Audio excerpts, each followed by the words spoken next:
gracias, Daniela, muchas gracias, Alina, a todas las personas que hacen posible esto. Creo que sí es muy importante, ¿no? Tener, porque hasta en eso, en las coberturas se nota, ¿no? Como la manera en la que se va ejerciendo la opresión y cómo ciertos temas tienen mayor cobertura que otros siempre, ¿no? Y ahí también se puede hacer una lectura. Pues muchas gracias. Yo lamentablemente no puedo estar en vivo ahora, pero mando un saludo al futuro, que es el presente cuando me estén escuchando. Y bueno, también pues esta fecha se vive y se conmemora y se plantean preguntas y respuestas desde muy diferentes contextos, ¿no? Y creo que una cosa importante, por lo menos para mí, es ver que en un principio este día se conmemora el Día de la Mujer Trabajadora, que ahí como que ya se veían el entronque, ¿no? Del sistema capitalista y también pues del sistema patriarcal. Una cosa que a mí me gusta mucho repetir porque creo que se pierde de vista con frecuencia es que las luchas antipatriarcales son diversas, ¿no? Que no existe una sola lucha antipatriarcal, que las luchas contra el patriarcado dependen del contexto, del momento de la historia y tienen, por lo tanto, genealogías distintas. Entonces, me gusta que este día se llame el Día de la Mujer y no el Día del Feminismo. Creo que es importante ver ahí esa diversidad. Y sucede muchas veces que desde la tradición occidental, digamos, hay una necesidad de calificar estableciendo la norma como cierta tradición, la occidental, y lamentablemente muchas veces el feminismo no escapa de eso. Y entonces nombra como feminismo a toda lucha antipatriarcal y simplemente le va poniendo apellidos, ¿no? Es feminismo indígena o feminismo tal o feminismo tal.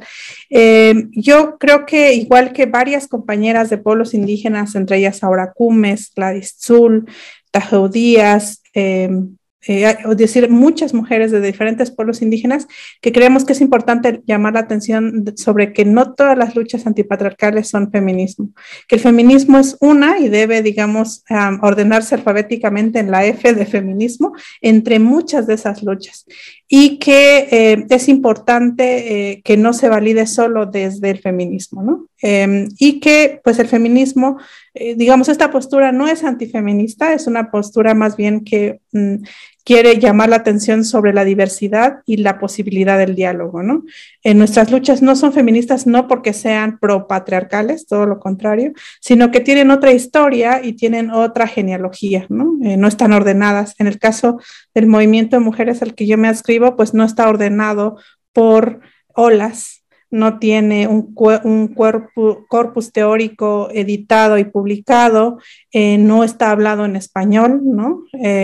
Y está cruzado con otras luchas que se hacen que en realidad son también antipatriarcales, dado que tanto el capitalismo como el colonialismo no es un proyecto de las mujeres, ¿no? Ni siquiera es un proyecto de las mujeres digamos, solo de cierta tradición o de cierto continente. Es un proyecto patriarcal. Entonces, la lucha anticapitalista y la lucha anticolonialista es, en esencia, una lucha antipatriarcal. Por lo tanto, cuando no hacemos lucha, cuando solamente hacemos lucha antipatriarcal y reforzamos, digamos, estructuras de opresión capitalista o colonialista, realmente lo que estamos haciendo es, digamos, apoyar al patriarcado nada más que desde otra trinchera.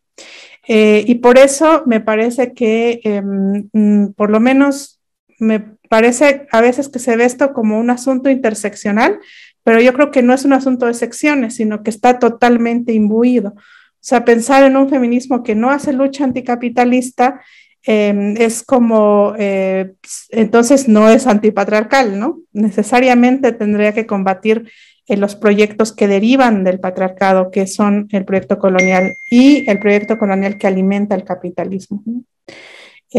Esto genera mucha polémica, pero creo que se puede ver la línea, la genealogía del capitalismo unida profundamente al patriarcado y unida profundamente al colonialismo. Por eso me parece que es importante. ¿Cómo las ves? ¿Cómo las identificas tú? O sea, recuerdo mucho que hace poco nos contabas, y de hecho yo lo repetí ahora que me invitaron a leer los libros rojos a una sesión de feminismo socialista, y que cuáles eran los libros rojos, y yo llevé el tuyo de Malitzin. Es un librito muy pequeño, pero justo yo decía, es que hay muchas formas, ¿no? Y les decía esta cosa que nos decías de que era como las tres cosas mezcladas, tres pinturas mezcladas, como si las hubieran hecho con una mezcladora, y por eso a veces nos cuesta tanto trabajo separarlas, ¿no? Sí, yo creo que en la vida real es difícil, imposible separarlas, ¿no? Si ves que solamente es antipatriarcal, es probablemente porque estás en la sección privilegiada de los otros. O sea, si ves que no hay que hacer la lucha anticapitalista, anticolonialista, probablemente es que estás en la sección privilegiada del colonialismo y del capitalismo. Pero cuando no, es muy evidente, ¿no? Que están articuladas. Entonces, si pensamos, usando esta metáfora, pues, ¿no? De que tenemos diferentes ingredientes, pinturas, ¿no? Que están muy mezcladas, en la vida real cualquier cacho de realidad que agarres, cualquier fenómeno de la realidad van a estar funcionando al mismo tiempo. Pero por fines, digamos, por fines metodológicos se ha dividido. Y esto ha hecho, siento que a veces no verlo como es en la realidad y hacer este corte teórico hace que nos creamos que es posible hacer la lucha anticapitalista sin hacerla anticolonial o a la antipatriarcal. Esto es muy claro en los movimientos de izquierda latinoamericanos o en las guerrillas, en muchas de las guerrillas, por ejemplo, no en todas, pero sí en cierto tipo de guerrillas. La figura del Che Guevara, por ejemplo, es un claro ejemplo de una visión anticapitalista que sigue siendo homofóbica, o sea, no antipatriarcal y no antirracista por todo lo que escribe de la población en África cuando se va allá a intentar hacer la revolución. O sea, son terribles sus calificativos. Y cuando perdemos de vista la lucha anticapitalista, desde, por ejemplo, el movimiento de las mujeres, desde ciertos feminismos, entonces simplemente se mimetiza los deseos y son deseos patriarcales, por ejemplo, no sé, ser la primera presidenta de un país o ser la CEO de una empresa que es minera y que va a estar extrayendo minerales de territorios de pueblos indígenas, pero simplemente se está dando continuidad a ese proyecto patriarcal en forma de colonialismo y de capitalismo.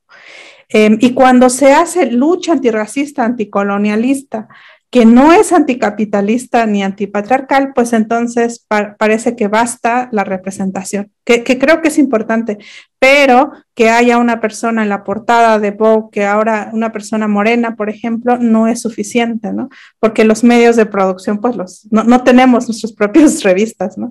La aspiración es la inclusión en esos mismos sistemas que al incluirnos se refuerzan de algún modo. Y eso es una paradoja que muchas personas, pues, como es difícil vivir fuera de estos sistemas, a veces hay que abrazar esa contradicción, pero verla, y creo que es importante verla, ¿no? Que mientras está bien, voy a aparecer en la portada de Vogue, voy a estar trabajando también para poder tener mi propia revista y mis propios medios de comunicación, ¿no? Por así decirlo. ¿Qué horizontes ves para los movimientos de mujeres pues básicamente en esta región del planeta, que es justamente una de las regiones invadidas, colonizadas, ocultadas, que ya tiene también una enorme población pues mezclada en muchas cosas, ¿no? O sea, yo digo siempre los que estamos acá, que nacimos en la Ciudad de México, pues somos los sin historia, porque nos las arrebataron y pues es así, ya ni cómo rastrearle, ¿no? A veces.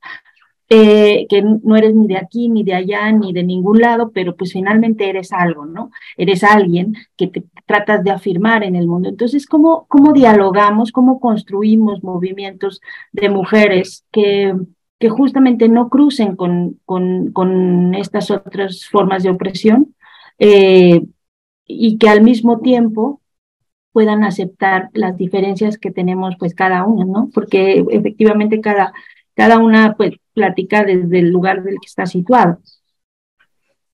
Sí, bueno, es bien interesante eso. Yo creo que no hay personas que se queden sin identidad, ¿no? Basta con que tú, Daniela, viajes a Estados Unidos y en el aeropuerto de, no sé, Los Ángeles o de Houston, vas a ver o sea, te van a hacer sentir un contraste y una identidad que va más allá de nuestra voluntad y vas a sentir el peso de una historia leída en tu cuerpo, ¿no? Porque generalmente te van a hacer perfilamiento racial, etcétera, etcétera. Claro, con respecto de otras pareciera que no, por esto del mito del mestizaje, que también es un proyecto pues racista y colonial, ¿no? Pero pues al final mezcladas genéticamente y culturalmente estamos todas las personas del mundo, eso es lo que evita que existan razas biológicamente, digamos, como categorías biológicas. Yo creo que una cosa que me preocupa mucho ahora es una es me parece que es importante estar conscientes de esa articulación con el capitalismo y el colonialismo. A mí me parece muy urgente porque siento que muchas veces desde ciertos feminismos se borra, es como si no existiera y está ahí, ¿no? Son la misma cara, es el patriarcado con su cara económica y una cara ideológica y de extracción, ¿no? Eso por un lado. Por otro, creo que si algo nos va a llamar la atención mucho sobre eso y que nos va a permitir poder entablar diálogos más horizontales y que nos enriquezcan a todas, va a ser la emergencia climática o está siendo la emergencia climática. Y veo la emergencia climática como el síntoma de estos tres grandes sistemas de opresión. Porque sin el patriarcado, sin el colonialismo y sin el capitalismo, este planeta no estaría elevando su temperatura a como lo está haciendo imposible la vida. Entonces, todo movimiento, el de las mujeres, el del derecho de los pueblos indígenas, el que tú quieras, el que te interese por el derecho de los animales, el de las infancias, el que sea, la emergencia climática es como un gran tsunami que va a cubrir todas las luchas y las va a atravesar. Simplemente, por ejemplo, se calcula que la población más pobre del planeta es la que va a sufrir más los estragos de la emergencia climática y la mayoría de esa población somos mujeres. Entonces, quienes están defendiendo la tierra de mineras, etcétera, una gran parte somos mujeres, la mayor parte. Entonces, creo que yo vería esas dos. Una, estar conscientes de que no puede haber feminismo interseccional y otro que no. Es decir, toda lucha antipatriarcal necesita necesariamente, disculpen que lo repite tanto, ser anticapitalista y anticolonialista, por lo menos planteárselo. Y la otra es que no tenemos mucho tiempo. La emergencia climática va a venir a reconfigurar también la lucha de las mujeres, la lucha por la vida, por los cuidados y más allá del empoderamiento. El empoderamiento es un deseo patriarcal y yo creo que colectivizar los cuidados, el cuidado de la tierra es fundamental ahora porque está sucediendo materialmente. Y las mayores afectadas vamos a ser mujeres. Estamos empezando a ser mujeres porque esto ya está ahí y no se está haciendo nada al respecto. Entonces, una lucha antipatriarcal necesariamente es una lucha anticrisis climática porque esa es la principal, el principal síntoma que estos grandes sistemas están arrojando, además de la injusticia social y, bueno, de todos los sistemas. Está haciendo imposible la vida. Todas las que nos cruzan ya, pues creo que ya se nos está acabando el tiempo, porque te digo que vamos a tener como un gran maratón y de esto podríamos hablar muchísimo. Nosotros hemos estado hablando mucho pues ahora de las cosas que parecen como muy raras, ¿no? La escuela del amor, la crianza colectiva. Bueno, nosotros en Pie de Página, nuestra cooperativa que apenas la formamos, tratando de aprender. Quiero mucho a esa colectiva, por cierto. Estamos tratando de aprender a vivir en colectivo, porque en las ciudades, pues esa es una parte que nos quitaron de la memoria, no tenemos como ese chip integrado, ¿no? Quienes vivimos en las ciudades, cómo vivir en comunidad. Entonces, bueno, en esas son las discusiones que estamos teniendo, por eso es importante, muy importante tener también tu voz y de muchas mujeres que están en esto. ¿Qué libros nos recomendarías? Bueno, tenemos otro tema pendiente que será para después con el tema de los libros y el aprendizaje colectivo, que es otra de las cosas que me quedó muy, muy pendiente de nuestra última conversación, pero ¿qué libros qué películas, qué cosas nos recomendarías que pudiéramos leer para poder ampliar nuestro acervo, que pues vamos a juntar todo el día recomendaciones para difundir y para reproducir estos conocimientos. Claro, yo recomendaría dos libros ahora, digamos, por lo rápido de... uno no es exactamente un libro, pero lo pueden encontrar en internet. Una es de la antropóloga Cachiquel, Aura Cumes, ella es de Guatemala, y ahorita les doy exactamente el título. La tesis está descargable en el CIESAS y se llama La India como sirvienta, servidumbre doméstica, colonialismo y patriarcado en Guatemala. Es de las personas que más ha analizado el entronque entre patriarcado y colonialismo.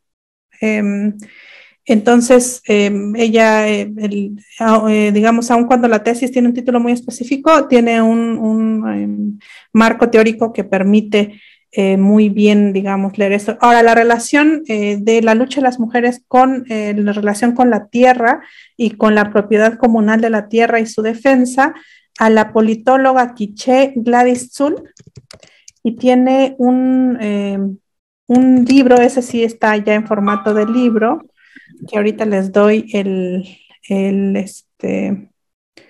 nombre completo del libro.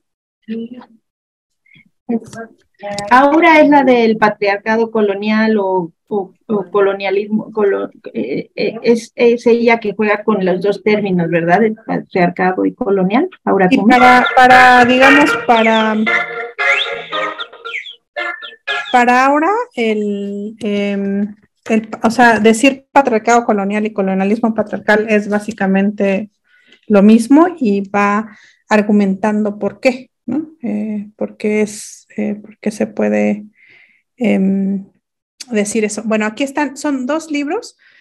Uno es Sistemas de Gobierno Comunal Indígena, Mujeres y Tramas de Parentesco en Chimená. Ahorita te lo pongo en el chat para si lo quieren ahí como escribir abajito. Y analiza un caso muy particular, pero también con un marco que nos da para aprender mucho. Y Gobierno Comunal Indígena y Estado Guatemalteco, algunas claves críticas para entender su tensa relación.